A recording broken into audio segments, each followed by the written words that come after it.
যুদ্ধবিধ্বস্ত গাজা ইসরায়েলি বাহিনীর হামলায় গত ২৪ ঘন্টায় অন্তত ৭ জন ফিলিস্তিনি নিহত হয়েছে।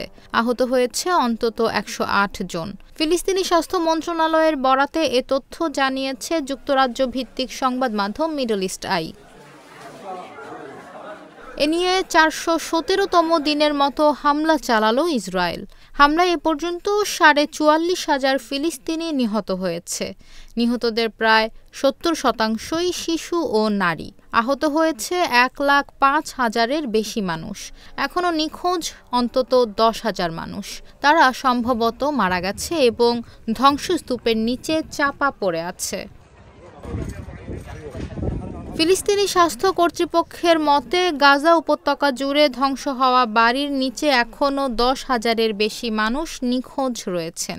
গাজায় অবিলম্বে যুদ্ধবিরতির দাবি জানিয়ে জাতিসংঘের নিরাপত্তা পরিষদের প্রস্তাব সত্ত্বেও ইসরায়েল অবরুদ্ধ এই ভূখণ্ডে নৃশংস অভিযান অব্যাহত রেখেছে।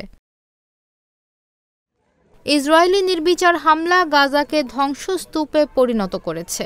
জাতিসংঘের তথ্য মতে ইসরায়েলের আক্রমণের কারণে গাজার প্রায় ৮৫% ফিলিস্তিনি বাস্তুচ্যুত হয়েছেন।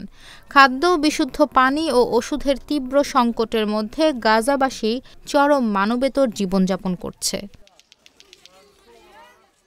গাজায় যুদ্ধবিরতি আলোচনার জন্য কয়েক মাসের প্রচেষ্টায় খুব কমই অগ্রগতি হয়েছে।